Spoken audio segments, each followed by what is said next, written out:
Hello, my name is Alissa McKinney, and I'm the president of Above and Beyond Cancer, and we welcome you joining us today. You might notice Dr. Deming is not here. He happens to be climbing a mountain range in the Himalayas called Annapurna, and if I get the course right, I think they've made it over the passage and are headed back down. So the pictures from their journey looks amazing, so make sure to check those out on our Facebook page.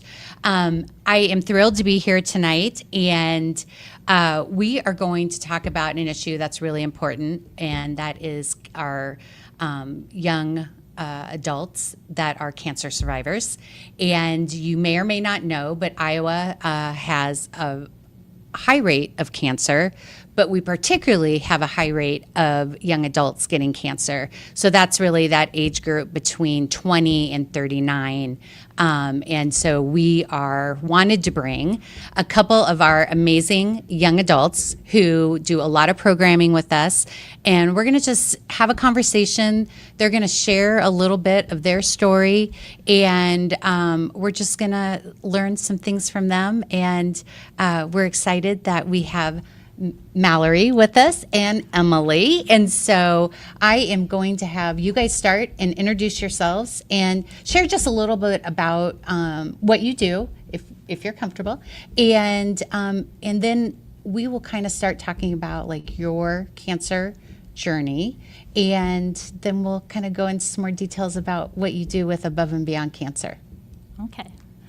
I'm Emily. I am currently a cancer registrar at John Stoddard, and I am a cervical cancer survivor. I was diagnosed at age 30. And yeah, should I do a brief intro to start? Yeah, that's fine. Where did you grow up? Can I ask that question? Yeah, I grew up here in Des Moines, in Johnston, and currently I'm in West Des Moines. Very good. And if Dr. Deming was here, he would ask you either one, what was your mascot in high school? Dragons. Yes. But he'd also ask, what are you most famously known for? What were you most famously known for in high school? Dyeing my hair hot pink. And you still dye your hair today? Yes, that's when it started. Very good. I love that. And yeah, so that's when it took off. So. Very good.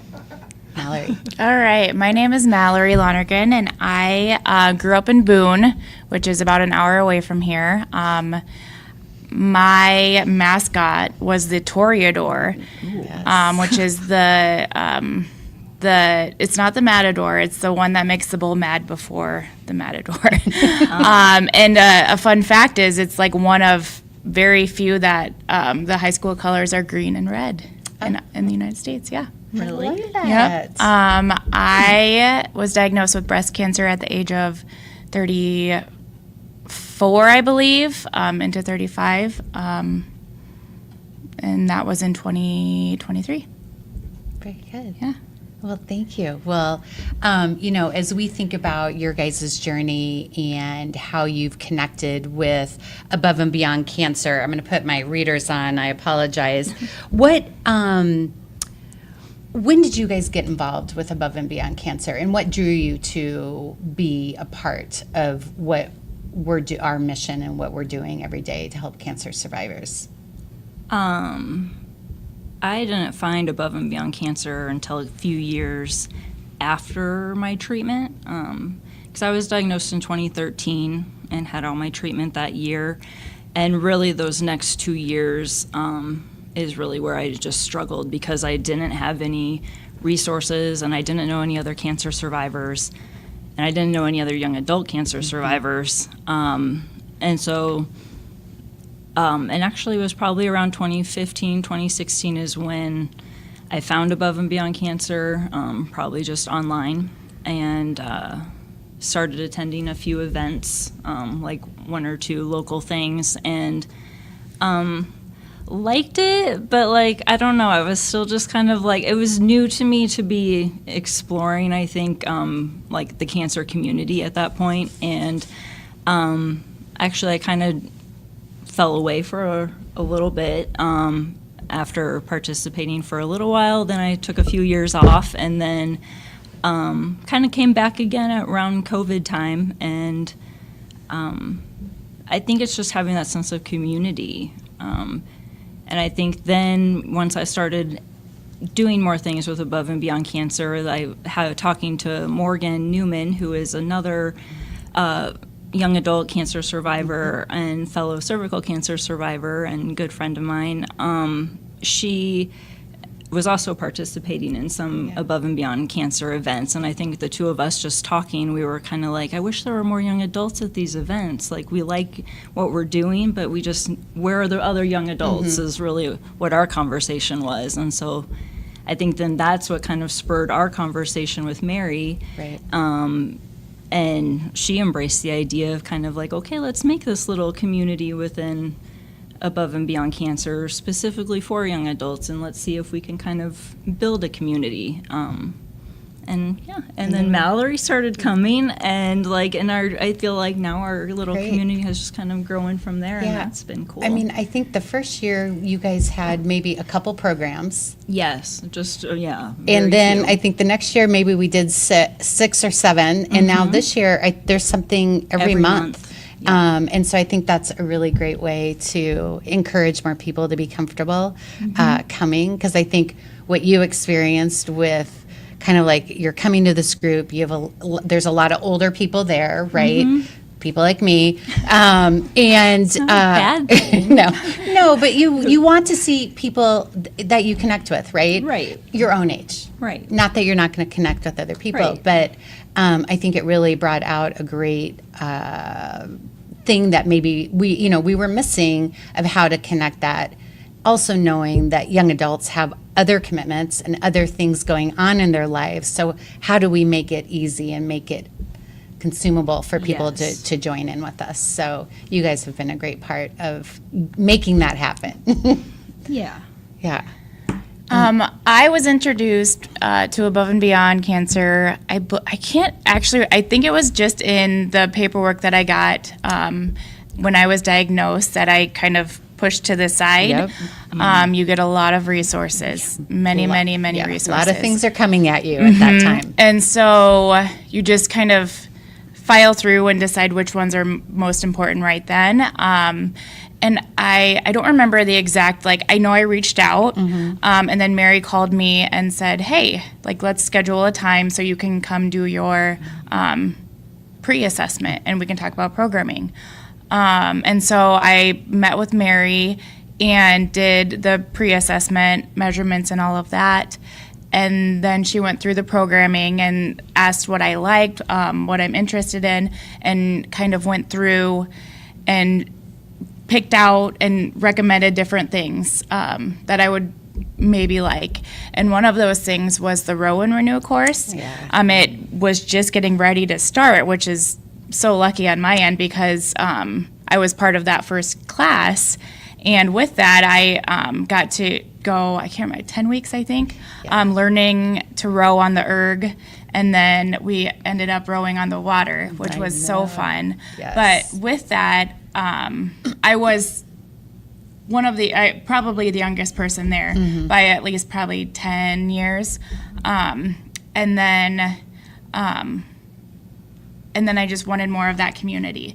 And so I started looking up more opportunities for community through Above and Beyond Cancer. And I think the next program I attended was the first healing art class with Missy. And it was me and Mary and then one other participant. And that, And so after that, I just kind of I knew that was what I needed, was that community, that niche that I hadn't had before then. Right. Yeah, no, the art class has been a really great tool, opportunity, connection for people. I heard the last class you guys had was really good. Yeah. I heard it was just really unbelievable. The topics and the Yes. things we do are good. It's like a nice creative outlet, but then it's just such a nice, intimate because it's a smaller group, and so you're like being creative somehow with art, yet you're having these like just nice conversations and connecting with other young adults. And I feel like, yeah, that group is just really connected. Yeah, I as you know, over the years of observing all the programs for Above and Beyond, it really becomes that community, right? We're not support group, but we create our own kind of support group. You know, we're not sitting around a room sharing our feelings necessarily in the traditional sense, but that's what we end up doing all the time in different programming. Well, I love that. What do you think, like, as you guys, as young adults, like when you see those cancer stats of, you know, the higher incidence in young adults, you have been a part of several different interviews nationally and internationally. You're famous. And, you know, I mean, just as there's more awareness, I mean, what is your thought about, like, you're like, yeah, I know Iowa has the highest, but like, you know, how does that feel in, you know, as you talk about that and sharing that story and then seeing, you know, how we can help hopefully turn that around eventually? Is that too hard of a question? No, I have an answer, but do you want to answer first? Oh, I think, no, you can answer.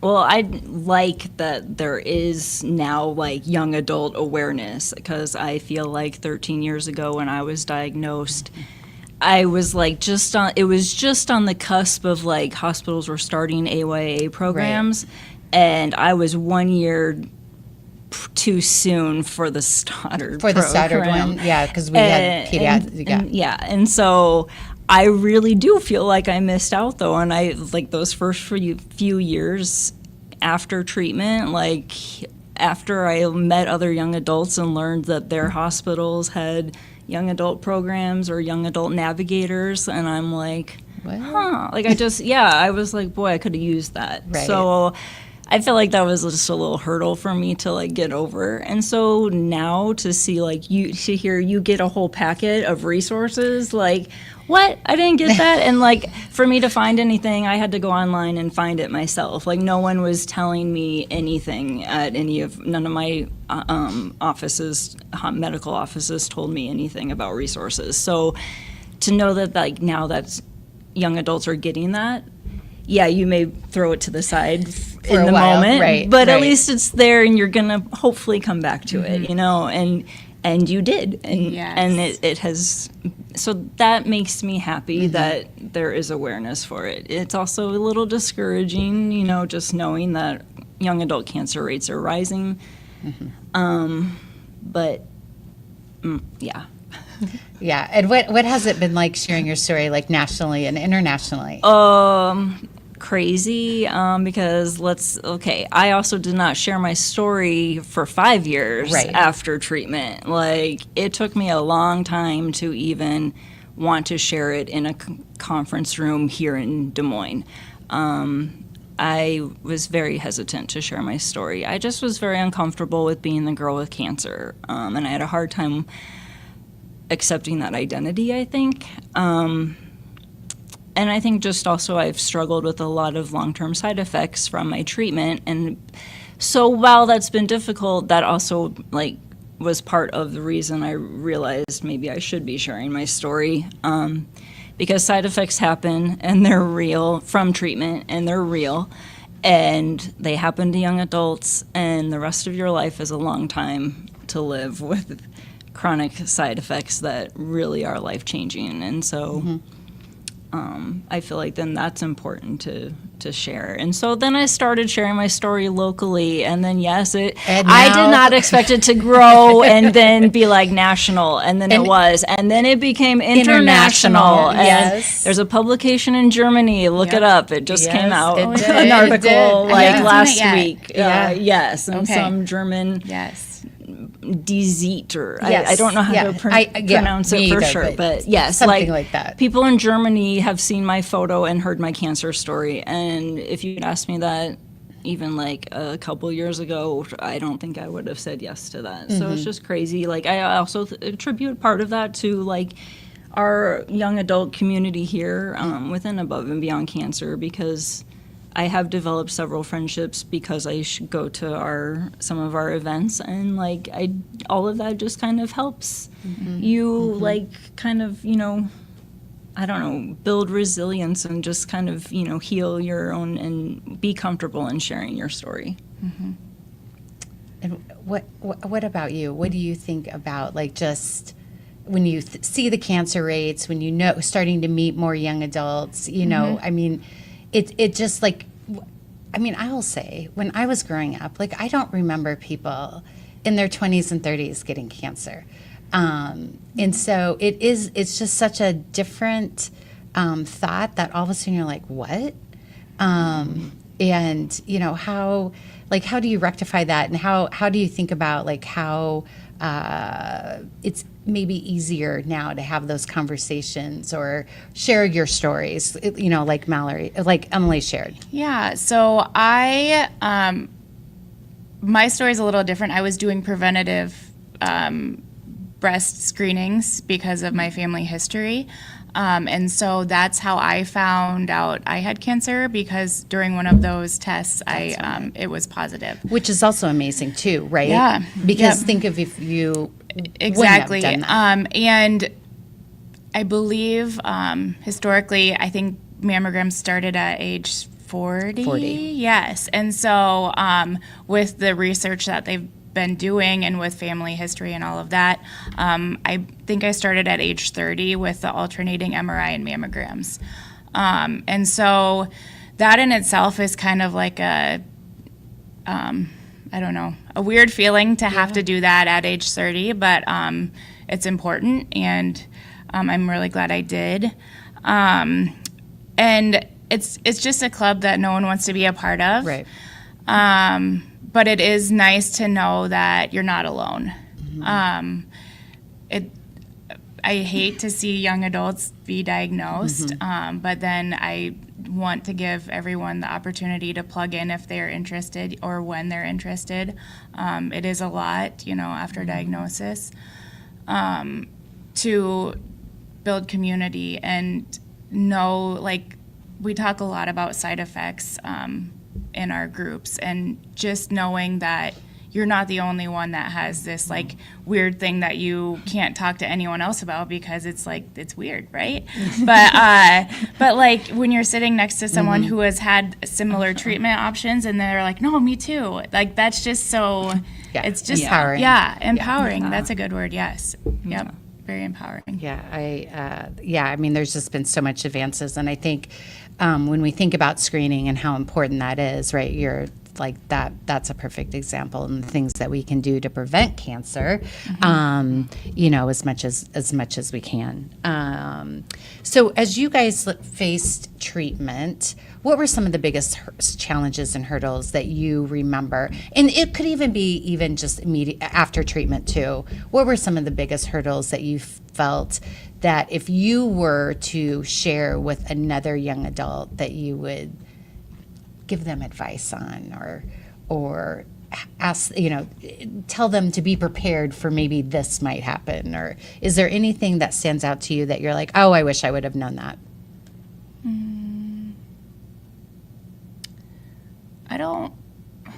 I feel like being your own advocate is huge, because there are so many little things that change, and like, to not write them off, you know, like if you don't feel well, or you start to feel like you're having a fever or something, knowing that your team is there for you, like you're not a burden.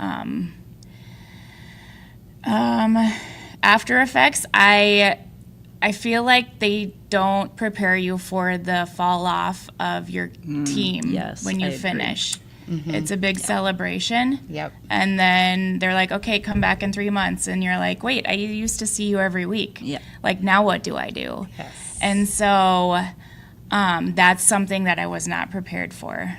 That's a good one. Yeah. And I saw in my former life when I worked at Blank Children's Hospital, that was always one of the biggest things that families were almost sad and happy, but they were so nervous about not seeing the providers all the time. It was really hard on them.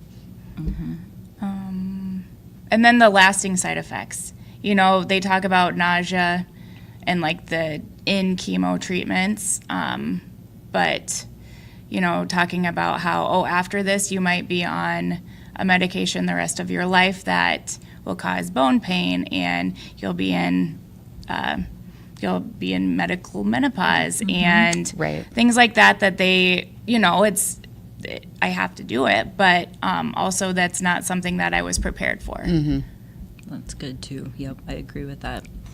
And I would add, don't forget about second opinions. I agree mean, with it's that. not always necessary, maybe, but like, I just feel like in my case, I was healthy up until age 30 in my cancer diagnosis, and so I hadn't been, you know, I went to my PCP for my annual exam every year, but you know, I had never had any serious health illnesses or anything, so I just, like, that wasn't even a thought in my head because I wasn't even thinking about it.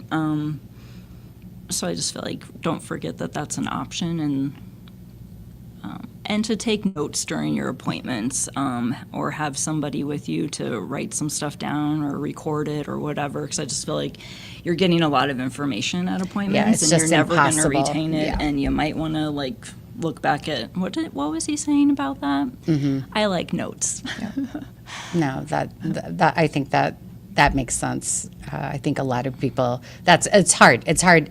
I mean, even going to your regular doctor, it's hard to remember. Like I couldn't remember what vitamins I'm supposed to take. So I was like, send a message. So, you know, and that's minor. That's nothing. But it's just easy because you have a lot of things on your mind and things are coming at you, you know, pretty fast. Did you guys have nurse navigators that helped you on your in your journey? I did, yeah. I did not. You did not. No, I did not. That is surprising. Huh. Yeah. That's too bad. I mean, they make. I think can make such a difference in people. Oh, I agree. And definitely as nurse navigators have become more of a resource, you know, that is just become critical to people's journeys and experiences and families, just everybody Yeah. around them. Let's see. Is there, since your cancer diagnosis and as you're now past it, do you feel like you have a different outlook on kind of life? What you thought life was going to be?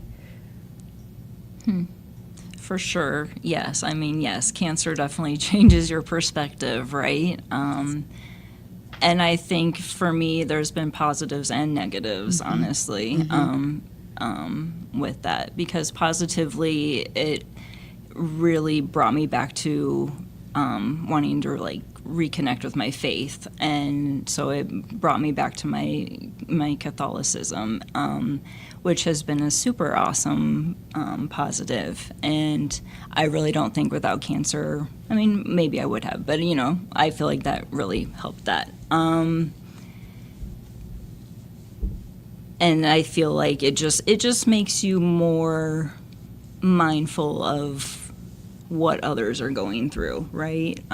Because all of a sudden with long-term side effects, I realize how hard my life has become. So now I'm not looking at the person at the grocery store who just, I don't know, bumped my cart. Like, now I'm realizing, oh, maybe they just got a bad diagnosis They're today. having a or bad day, maybe right. something else is going on with a loved one in their life. Or, you know, you're more mindful of that, which is good.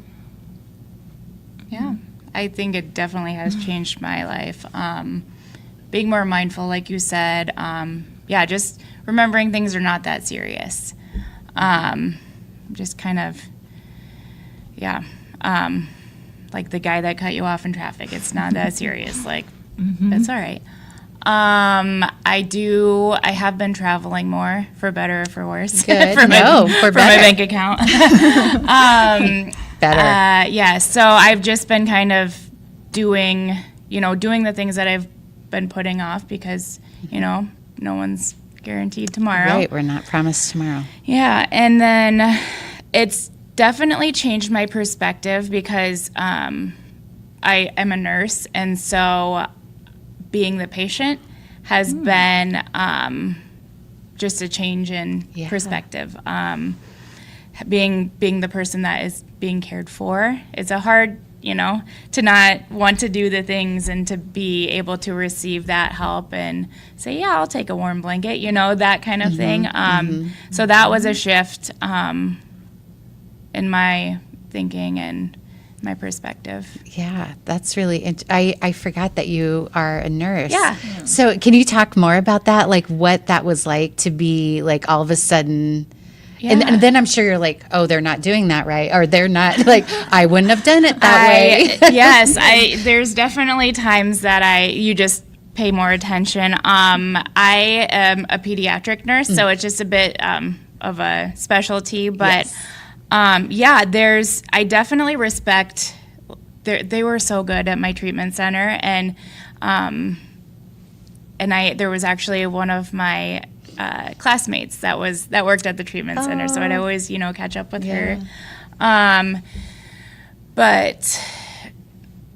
It was just I would notice things, but also it was cool to learn things. They would always check the filter in my chemo and the med, and so then they were like, do you know why we check that? And it's because it's made from like bark, and they make sure they make sure that there are no little particles left. But I'm like, that's fascinating. Right. And so just learning those things about, an area of medicine that I had never worked with before, like that was all kind of cool. Yeah. I'm sure that was very eye-opening. Yeah. And how did you feel, like, did friends and family, did you feel, during diagnosis, during treatment, and since treatment, do you feel that, there are special, or not special, like unique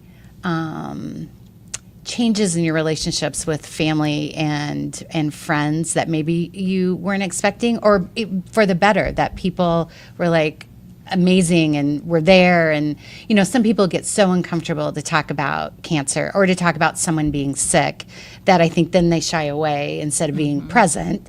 And so, like, how were people present with you? I am a pretty, introverted person, and so, like, I didn't tell you didn't tell anyone. Everybody. Right. I mean, like, obviously his family knew and, like, close friends knew, but I wasn't telling, like, everybody I knew. And so I feel like it helped bring my circle closer. And then especially, like, post-treatment, like, I was sick for more sick after treatment than during treatment. And so for me, like, just being sick all the time right then, those years after treatment, I didn't have energy to spend on everybody. And so it really did just narrow down to, like, I'm only using my energy to spend with a few good close friends, close family, and, like, that's it. And so maybe my circle has probably shrunk a little. Like, obviously there's still people in the peripherals, but it's just not worth my energy. Well, a different perspective, right? Yeah. Right. But now you have a new family with Above and Beyond Cancer. True. That's so true. A different circle opened up. Very much. Yeah. What about you, Mallory, do you think? I kind of took an opposite approach. And that's right? Everyone deals with it so differently. I had a family friend take pictures of me once I got my port placed. It was before my surgery, before I lost my hair, all of that. And then I would post on, I can't remember what the website is, Caring Bridge maybe? Yeah. But every week during treatment, I would post an update. I would have someone, like, different come with me to chemo just because I was like, who wants to come with? So, and then I kind of used it as journaling. all of the YA group knows that I'm not a fan of the journaling, but I would. But it sounds like you did do it. I would do it. I would do an update, kind of how the week went, and then I would try to do like gratitude, like things I'm thankful for, even if it's like that. I'm thankful for like the Sprite, the Diet Sprite that they have, things like that. Just trying to find those, bright lights in a, dark situation. There were friends that I had not been as close with that kind of showed up out of nowhere, and then there were friends that I think maybe had more trouble processing it and put a little distance, which happens too. But as far as family, a lot of my family on both sides have experienced cancer, and so it's not kind of a taboo thing like it could be. Right. My grandmother had breast cancer in the late 70s. And I was, in elementary school, and I couldn't even say breast cancer. Like, I didn't know how to, like, it was embarrassing for me to even say the word breast back in the late 70s, right? Right. And so I just remember, like, it's just changed so much of people's comfort level just to have those conversations, and Grandma she went on and lived 25 more years, so she responded really well, although it did come back in her colon, but she lived a lovely life to 86, but still, I really just see the difference in how we even talk about and share what you're willing to share, what some people aren't willing to share. I mean, everyone, I think, it just accepts that people are where they're at in that journey, and you kind of get on board where they're at, and you don't force it, and you're there, and you show up with maybe your favorite snack or your, flowers, or just be present, just come and sit with me. So I think those are lovely opportunities for people. Let's see you guys were both in your 30s. How hard was that with your careers of managing cancer, treatment, getting diagnosed, managing it, treatment, and then continuing with your career? I mean, that seems really hard to do. Yeah, luckily for me, like, with my employment at the time, like, I was able to take time off for treatment, and that all worked very slick. Great. So no complaints there. Then it became, my job at the time was physical. I was working in field research and needed to be in a cornfield from planting to harvest time, and with all of my side effects from treatment, I was throwing up pretty much every day and just very sick. And so it was very hard to keep up physically for my job. And so for me, that meant I needed to quit my job and have a career change unplanned, right? If cancer hadn't happened, You'd still be in a cornfield. Yeah, I'd right. still be in a cornfield. Yeah. So... because I liked my job. Otherwise, I would have stayed. So I just physically couldn't keep up. So I knew I needed a desk job, and I knew I just needed to focus on my health at the time. And so for me, it was just finding anything available. What actually was available was an administrative position at the Diocese of Des Moines, and going with my Catholic faith, like, it was like, well, that's just good timing. And it worked out. It was what I needed at the time. So I spent a few years there, was able to really focus on my health, have a job with less responsibilities. Stress, and, hopefully. Yes, yep, and all of that. So that worked out great, and that's kind of the time frame of where I got to Mayo, and we were finally able to figure out a way to manage my symptoms, and I've started feeling better. And so because of that, then I was like, okay, well, administrative work is not like my passion, and really my passion is just cancer and Catholicism. And so I had heard about Cancer Registry, but had always just, like, it was in the back of my mind, but I never really pursued it. And so with COVID, that was kind of, again, the timing to, okay, I needed a 2-year degree or diploma to become a cancer registrar. And that was an online program. So during COVID is when I started that and continued working at the diocese during the day and doing that at schooling at night online, and became a cancer registrar. And so now I've been switched to that 3 years ago in 2023. I got hired at John Stoddard, and I love it. I love my job. It's just, it allows me to have an impact in cancer without direct patient contact, which is what I like. So I'm fulfilling that purpose every day that I feel like I have in providing cancer data that is used like at the hospital level and the state level and the national level. ACS it's really important. uses it. Our state legislators use it. Our doctors use it. So we're collecting data, good cancer data. The cancer registry, all our data about Iowa being second in the nation is all registrar work. So right. Yeah. I like data and being science minded. I'm obviously coming from field research, and so this was just a really good fit. Now I'm just doing cancer data research, so to speak. Yeah. So Yeah. it's been it's a field I would never have gotten into, obviously, again without cancer. So it's just funny how life, happens and Doors open. and puts you where you should be. Right. Right. Mallory, what about you?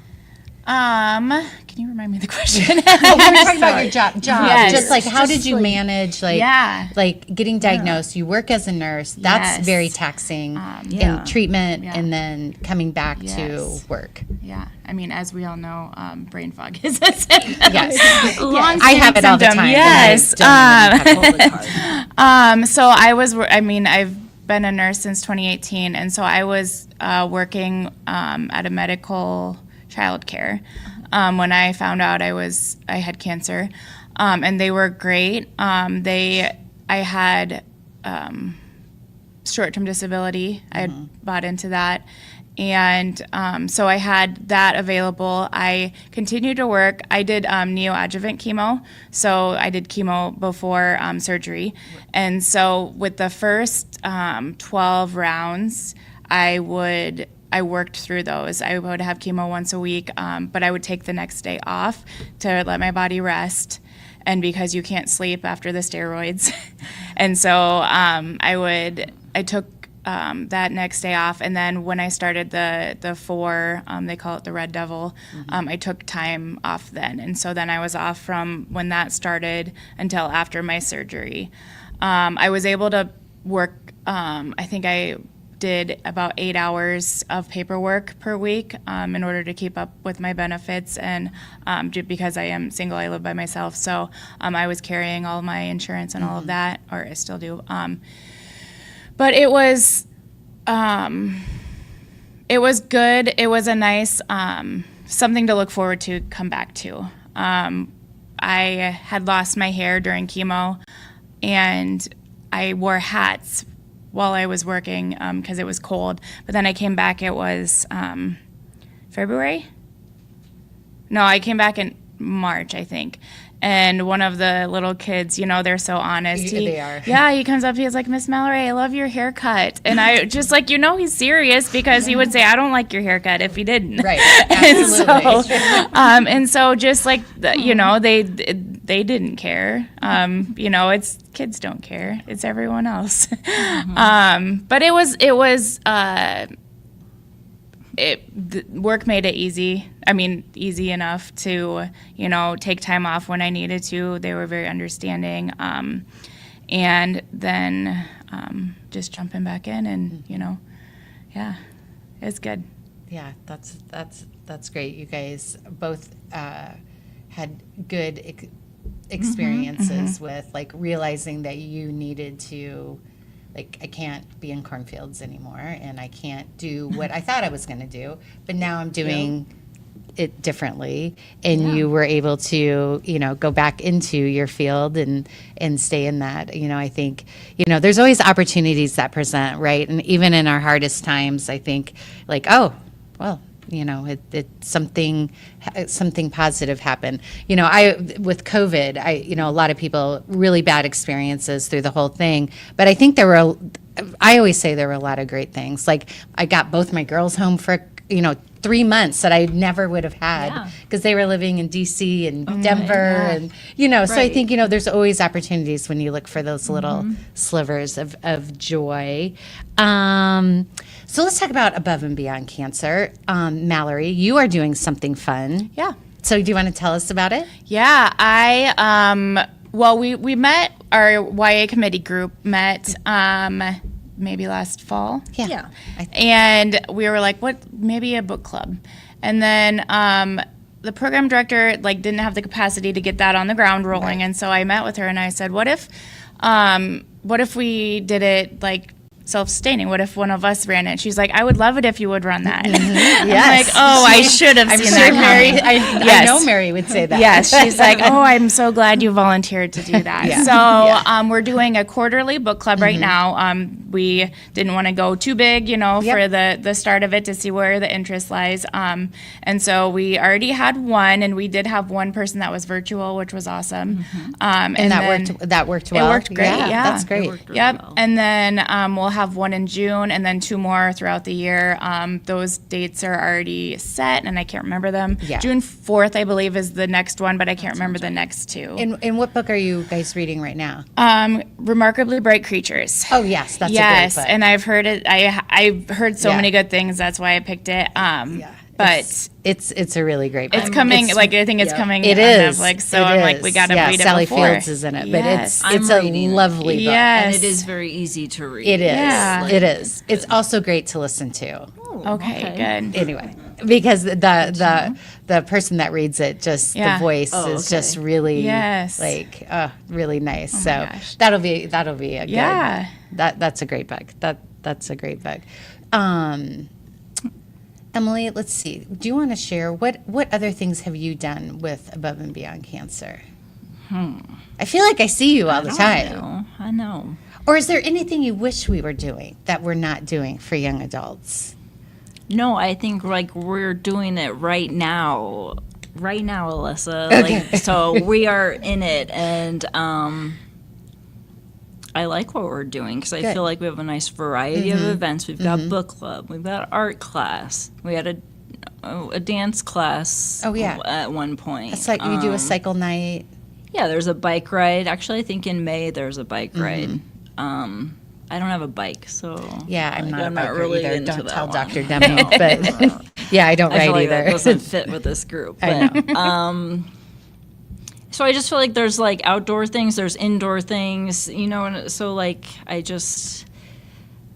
just so proud of the growth of our AYA program, and that there's new faces every time I go to something, and then there's repeat faces, and that just makes me happy when people come back. So And aren't we trying to do a little bit of when we see a new face come to one of our groups, we're reaching out to those individuals, doing a Yes. little mentoring to make them feel comfortable. Yeah. Because I think that is hard too, right? Being brave enough to come to a new group. Yes, And then absolutely. everybody else seems like they know each other, and then you feel awkward, right? Right, And so I right. love that you guys are now. So yeah, we like to send a little text or email, Yeah. and just kind of connect afterwards, and often that leads to just more conversation, because usually there's might be some follow-up questions, or someone might ask, well, then what's next, or when am I going to see you next, Right. and so I like that. Yeah. I think if someone reached out to me like that after the first time coming, I would have felt appreciate different. that. Yeah, for sure. No, I love that we've started doing that, and I think just trying to make people feel more comfortable, and it is hard when you go to a new group. I feel that way now when I go to a new group. It is, but community is so important. is. And even me, as someone who is a little more independent, and like you, I live alone, and I really like having my own space. But I'm not that social. But I do, I feel good when I leave an Above and Beyond Cancer event. So I just would encourage other young adults out there, if you haven't tried an event, to try one. Definitely. Because, And reach out to us on the webpage, Yeah. and we can connect you with you guys. yeah, absolutely. And other of our young adults that go to events and get you connected. Yeah, I think it does make a really big difference. It does. What's your favorite activity you've done with Above and Beyond Cancer?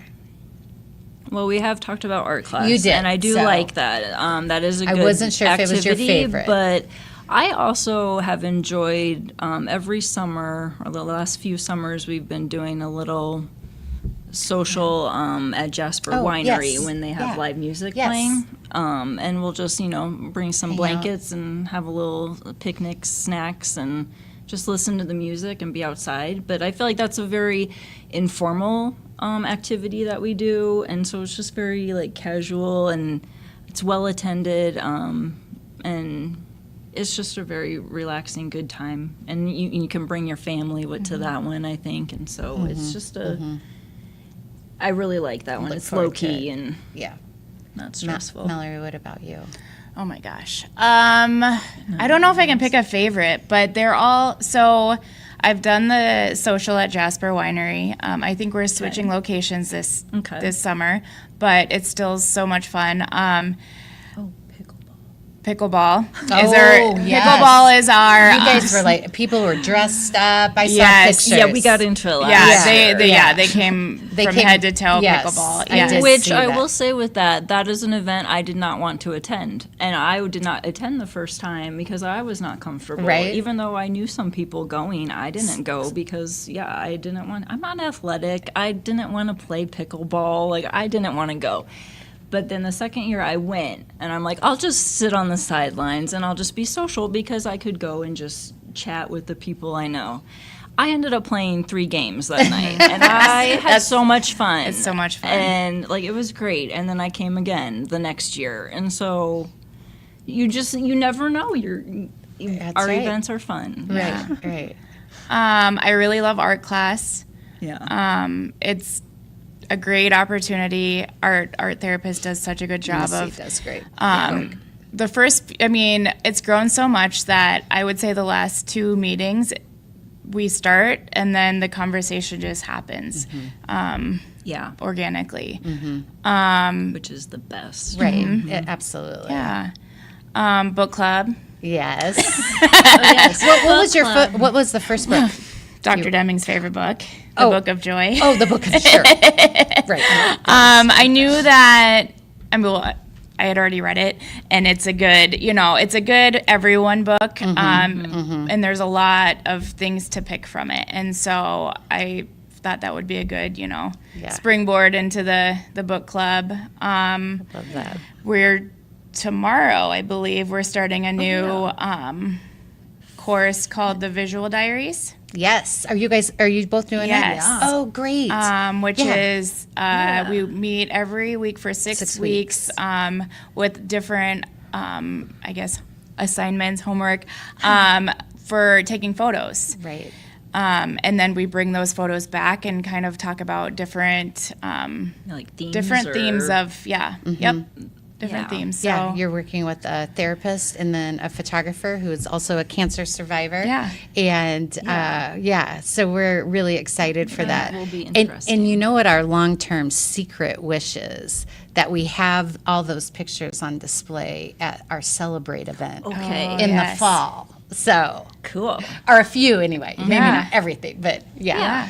just to show off kind of some of the fun things. We're really excited about that new class, and kind of goes into our 15th anniversary of trying to do, some special things during this year to pull people together. Oh, I'm so glad you guys are doing that class. It'll be really special, I think. Yep, I agree. That'll be great. Well, let's see. My final question to you guys is, and it falls onto Dr. Deming's favorite book, is what brings you guys joy? Does not have to be cancer, anything above and beyond cancer, but what brings you joy? being out in the woods amongst trees, walking with my dog by myself. Like, okay, sometimes there can be someone else Okay, there okay, too. Like, I'm okay. not like totally a loner, but like, and I do like to hike with other people. But for my soul, I need to be around trees, and I need to get out I love that. fairly often. Take the dog and get out and into the middle of nowhere. Yeah. That would be it. I like live entertainment, like bands, Broadway, all of that. If someone can stand in front of me and like show their gift, art shows, things like that, where like just art, I guess, fine arts. Yeah. Yeah. I love that. Yeah, we're going to have our very first cancer survivorship conference yes. this summer, June 11th, called Beyond the Summit. And we're doing a whole section on how the arts make a difference in your healing. And Dr. Deming is leading that session, which is not a surprise to anyone, but just how important the arts play in our creative outlet and our healing outlet. So I think that'll be great. Yeah, we are excited to focus on that, and we do try to focus on different art things throughout the year. We had something at the ballet. We had a special night. We gave away tickets in February. We also just went to the art center. The art center. That was so fun. You just went to the Yeah. art Did a center. tour there. We're hoping, fingers crossed, I can't really say yet, but we're hoping there's going to be another special thing at the Arts Center this fall. But just really connecting people with the different outlets of the difference arts can make in your healing. So, yeah, I love that. Well, we have a few people in the audience. I wonder if anybody, do you guys have any questions for these amazing women sitting next to me? One. The class you guys are starting tomorrow. So is that for all age group? And can someone still sign it is. up? You know what, Poon? Yes. I think you can. Yes, I'll get back in touch with you. We started it out, we gave it to the young adults at first to let them sign up and make sure that they had the opportunity, but then we expanded it. So let me double check and I'll get back to you tomorrow. Sounds Yeah. great.